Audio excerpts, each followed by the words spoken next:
G'day, I'm Chris Barry. I'm here today with John Cameron in the mighty township of Bonjean on one of his farms here at Kendale.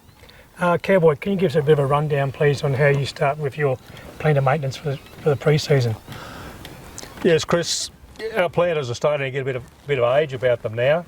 So at the beginning of each season, we give it a full run through. We're running disc planters, and each of those discs and every item on it has a bearing. So at the beginning of each season, we check every bearing. We've got a reasonable program of replacement. We're down to the stage now where probably after 2,000 hectares, we religiously replace every bearing on the machine prior to the season.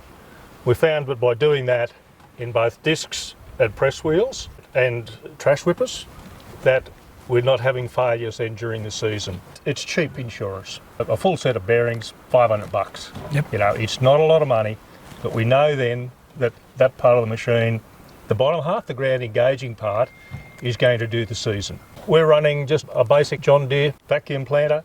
We check the clearances that the plates spin freely. Yep. We check the seals. We probably get 2 seasons, and if they look in doubt, we pull them out and throw them away and put new ones in. Since we've been running that program, we don't have, or very rarely have, in-season breakdowns. Cowboy, with your stubble management after cotton, how do you proceed with that?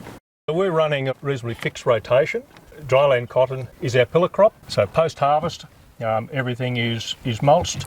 We were root cutting. We've actually stopped root cutting the last couple of seasons. We're now stump spraying. So we come out of cotton, double crop to wheat, long fallow from that November back to the following October, back to cotton. We're on metre spacings with our crop rows. We're on 50 centimetre spacings with our wheat stubble, so that it's evenly spaced either side of our summer crop row. And if we do need to add fertiliser to the program, again we'll put it in on that plant line, but we're putting it in on 50 centimetre spacings, so that it's not putting a heap of fertiliser right underneath the plant line. I don't like to use things like a one tripper, where all your fertiliser is going directly on your plant line. Because we have had instances where there's been insufficient rain and you end up with seedbed burning. But by splitting it out on the 50 centimetre spacings, the rate under your row is much less, if needed. We soil test virtually all our farms, and in some years we do need to add extra fertiliser, some other years we don't. We try and maintain that stubble, and then on a good day, our Maxemerge runs up those 50 centimetre rows, leaves the wheat stubble intact, and we're planting the cotton crop in that lovely little area it's a raised soft area in between your wheat rows. And that's a beautiful seed bed. We plant into moisture all the time, so our challenge is to get it into moisture without too much dirt. So on these planters there's several things that allow you to do that. You've got depth settings for your gauge wheels, which determine how deep the disc goes in and out of the ground. Press wheels to close it, but we've also got trash whippers on the front, because we want to plant into moisture, but we want to have a finished depth of about an inch and a half. So in some years then, if we've got a couple of inches of dry dirt, we'll push some of that aside with the trash whippers, so that we're planting into moisture, just bringing a small amount of dried soil back over the top with a drag chain. Simplest thing in the world, and it does a magnificent job. And it just breaks up the crust behind the press wheel. Loosens soil up a bit more. Freshens it up, it just fluffs it up. Pulls some dry dirt over the top to help protect it, which helps stop it from press wheel cracking. And if we've got a finished depth of an inch and a half, like this field today, we're up in 5 days. Beautiful outcome. Doesn't always happen that way. So you've been growing cotton for over 25 years? I have. And how many times have you not planted? Three times in that period of time. Okay, that's pretty good. There's been a few years where we've worried. I think the worst year ever, we pushed off 4 inches of dry dirt to get to our moisture. It was pretty extreme, pretty slow going, but we got a crop. So if we're going to do silly stuff, we'll wait till perhaps the middle of November, where if we do have to, push down into moisture, go a bit deeper, cut a few corners, we've got some soil temp with us to help Push it through. Yep. Get it up. Yeah. Get nature working on your side when you're not got everything going right. And Cowboy, just at planting time, when you start planting, bit of a establishment of awareness for pests and diseases. We're generally planting into stubble. We know that there's a risk of soil pests in that stubble situation. We generally go and have a bit of a look, which involves an inspection of our plant line. The good telltale I find is find an old residual weed in the paddock and go and have a look underneath that weed. Yep. And underneath that weed, if there's wireworms there, the adults will be accumulated underneath that plant. And to me, if I've got adults underneath that plant, there's a fair chance that I can go and find larvae. It varies by, we tend to find probably not so much wireworm in our wheat stubble, but we do find a lot where we're putting back into our sorghum rotation. We're water injecting into the bottom of the furrow as we plant. If we believe there's a risk, we toss an insecticide in as we go. Also, Cowboy, could you just give us a rundown on how you check your seed depth, your seed placement, and how often you actually do it when you're planting? Well, I start with a preset idea of where I'm going to set my planter, which comes from experience, or how it was set from last year. is always a good starting point, because the last field you planted last season, if you haven't changed anything, that's not a bad starting point for this year. We make it an assessment by the soil type we're going into, and it's very important for growers to know their soils. I'm lucky in that I farm some very nice, soft, friable Bonjean clays. I also plant into some fairly tough Maiwai-Billa soils that are a little bit different. If I'm planting into a field that's nice and soft, I've got a pretty fair idea where to start. We might run the planter then for 100 metres, pull up and get the trusty screwdriver or the CSD spatula, tape measure, and have a good scratch. Yep.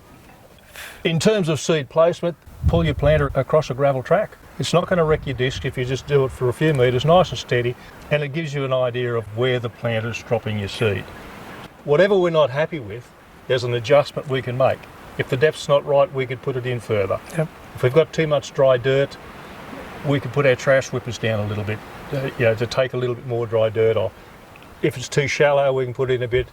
If it's too pressed in, or we think we've closed the groove too hard, it's a bit wet, we might let our press wheel pressure off, so we're not going to try and induce a Kinsey crack. The beauty of these things is it's all adjustable. Yep. And it's easy.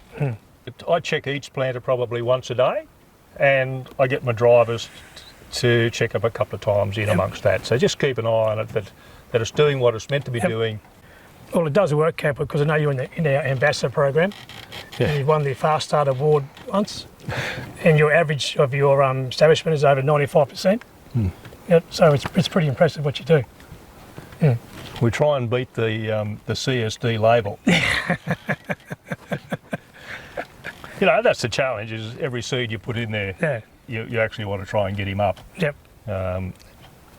It doesn't happen every year, in every field, in every situation, but we aim to try and maximise the number of times that we do get it right.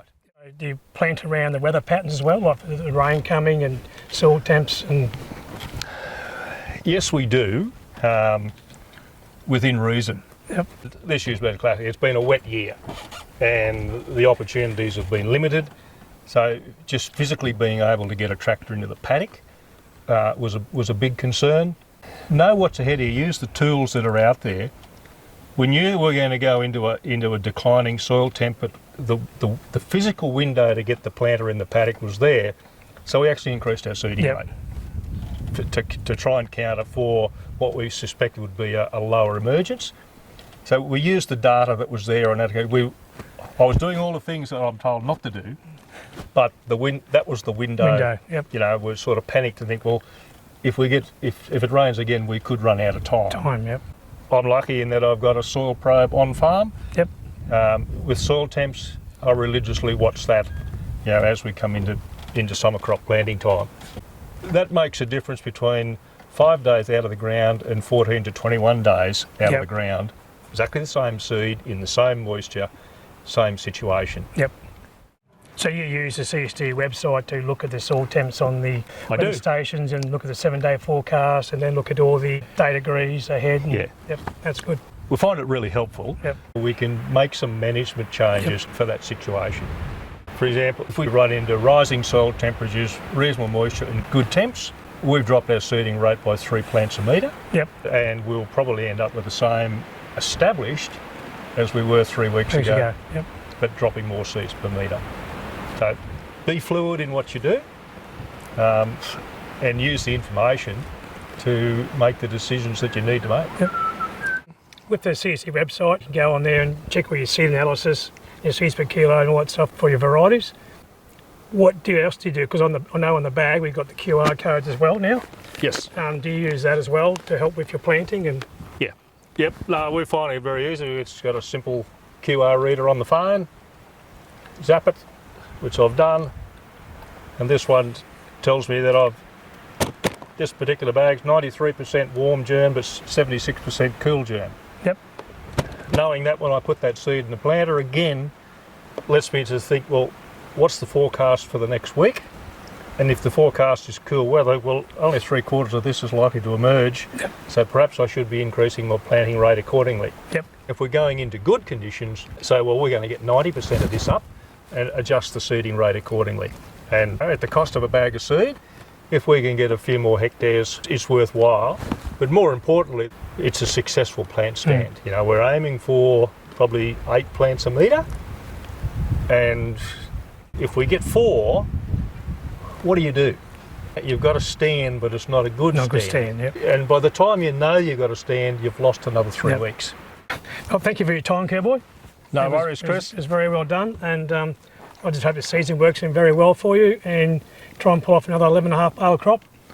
Well, we're off to a good start. I mean, the proof of the pudding, the seed's into moisture. It's coming up so far. The plant stands, for what we're observing so far, are as basically every seed we put in the ground looks like it's up. Yep. If we can maintain that, we're off to a good start. Good start. Yep. Yep. Thanks, mate.